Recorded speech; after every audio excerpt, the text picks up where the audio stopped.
Perjanjian satu lagi yang ada di Pak Rikrik itu. Apa Pak? Intinya apa? Isinya apa? Ya intinya kalau tidak salah itu perjanjian hutang piutang barangkali ya. Siapa berutang, siapa yang diutangi? Ya pasti yang punya duit memberikan hutang kepada yang tidak punya duit. Jadi Pak Sandi mengutangi Pak Anies? Kira-kira begitu, memberikan pinjaman kepada Pak Anies ya kan. Karena waktu itu kan putaran pertama kan, yang itu saya lihat. Berapa nilainya? Nilainya berapa ya? 50 miliar barangkali. 50 miliar? Ya. Jika tidak diakhiri ya perjanjian itu akan terus berlangsung. Perjanjian itu perjanjian yang menurut saya memikirkan kepentingan bangsa dan negara, kepentingan saat itu kita mencalonkan, kepentingan apa yang Pak Prabowo harapkan kepada kita berdua, dan ada poin-poin. Silakan ditanyakan. Perjanjian itu sih legal kan, ada tanda tangan bertiga dan seingat saya ada materainya. Bahwa sebenarnya cerita Anies punya utang ke Sandiaga ini adalah narasi yang sengaja dimunculkan agar kita percaya bahwa Anies ini bersih, bahwa Anies ini nggak korupsi. Buktinya apa? Dia masih punya utang dan dia nggak mampu bayar. Ya karena kebetulan sekali katanya. Karena cerita Anies punya utang ke Sandiaga ini dimunculkan sama Erwin Aksa. Dan Erwin Aksa ini dia adalah keponakan JK.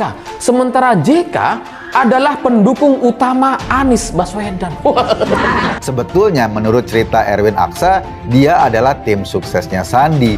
Dia berpikir bagaimana mendorong Sandi maju menjadi calon kepala daerah di DKI.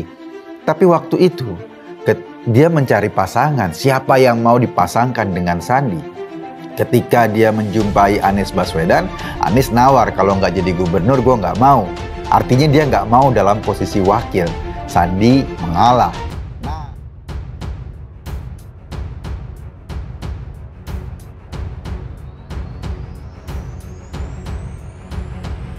Politikus Nasdem meminta Sandiaga klarifikasi surat utang Anies Baswedan.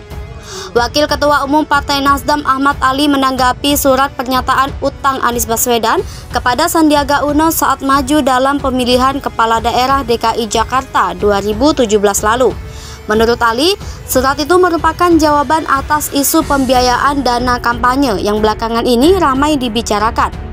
Surat utang ini disebut Ali menunjukkan bahwa peminjaman uang bukan untuk kepentingan personal Anies. Selain itu, ada juga poin yang menyatakan jika Anies Sandi menang, maka Anies bebas dari utang tersebut. Adapun saat ini, Nasdem merupakan partai pengusung Anies Baswedan sebagai calon presiden 2024. Ali menyebut bekas gubernur DKI Jakarta itu tidak pernah membicarakan ihwal surat utang ini.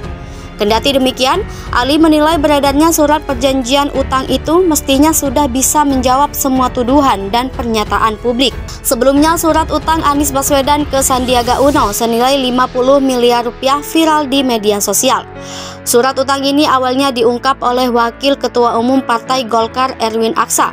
Pernyataan Erwin dilontarkan dalam YouTube Akbar Faisal Uncensored yang diunggah pada Ahad 5 Februari 2023. Kepada Akbar, Erwin mengatakan jumlah utang yang diberikan Sandi kepada Anies kurang lebih sebesar 50 miliar rupiah. Menurut dia, kala itu untuk maju putaran pertama Pilkada DKI, keduanya sedang tertatih-tatih. Adapun utang ini diperkirakan Erwin belum lunas hingga saat ini. Tempo mendapatkan salinan dokumen berisi surat perjanjian utang tersebut. Surat ini berjudul Surat Pernyataan Pengakuan Hutang 2 dan ditandatangani oleh Anies Baswedan di atas materai 6.000 pada 6 Februari 2017. Anies jadi tersangka kasus korupsi Formula E. Benny Kaharman desak KPK. Anggota Komisi 3 DPR fraksi Demokrat, Benny Kaharman, menyinggung soal isu mantan Gubernur DKI Jakarta Anies Baswedan bakal dijadikan tersangka kasus dugaan korupsi Formula E. Hal itu disampaikan Benny dalam rapat kerja Komisi 3 DPR RI bersama pimpinan Komisi Pemberantasan Korupsi di Kompleks Parlemen Senayan, Jakarta Pusat, Kamis 9 Februari 2023. Menurut Benny, isu Anies bakal jadi tersangka kasus Formula E muncul antara memasuki pemilihan umum 2024 mendatang. Ini persoalan politik tadi, misal Anies Formula E kan akibat ini. Jadi tersangka apa tidak ini akan akibat pemilu dalam waktu dekat. Kata Benny, legislator Partai Demokrat ini menuturkan bahwa isu Anies jadi tersangka kasus Formula E tak mungkin muncul apabila pemilu ditunda. Coba pemilu 2027 mungkin gak ada isu ini, ungkap Benny. Benny juga menyoroti kewenangan lembaga anti rasuah tersebut dalam melakukan penindakan. Ini yang buat KPK jadi powerful, menakutkan. Kalau kewenangan pendidikan, survei-survei itu bisa-bisa saja. Tapi kata kunci KPK adalah penindakan. Tidak ada KPK tanpa penindakan, ucapnya. Kepada Firly Bahuri DKK, Benny lantas menanyakan proses KPK dalam melakukan penindakan dan sumber informasinya, apakah dari masyarakat atau badan pemeriksa keuangan atau aparat penegak hukum lainnya. Menurutnya, hal tersebut agar KPK tak terkesan tebang pilih dalam melakukan penindakan atau lembek ke teman tapi tajam ke lawan, supaya tidak ada kesan tajam ke lawan, lembek ke teman, imbunya. Diberitakan sebelumnya, mantan Komisioner Komisi Pemberantasan Korupsi Bambang Wijojanto atau BW menyebut ada upaya menjegal Anies Baswedan untuk berpartisipasi dalam ajang pemilihan umum 2024. Salah satunya lewat penyelidikan dugaan korupsi penyelenggaraan Formula E di DKI Jakarta.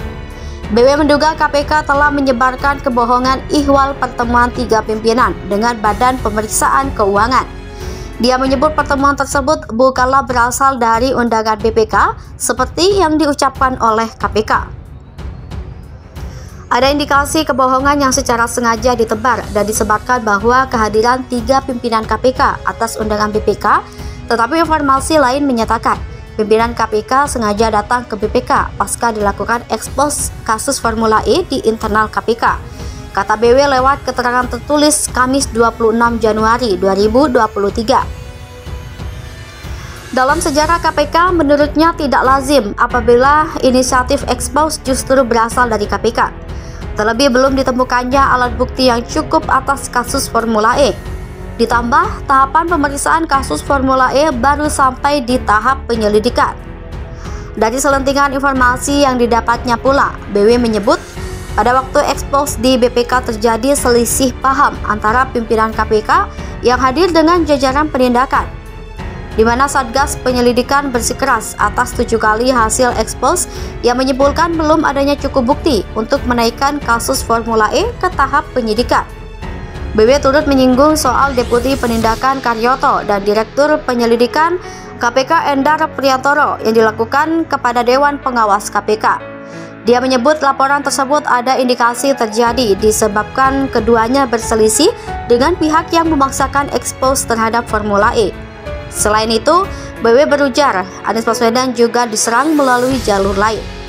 Dia menyinggung soal adanya orang tidak dikenal mengirimkan sekantung penuh ular kobra terhadap ex-gubernur Banten yang berencana bertemu dengan Anies Baswedan.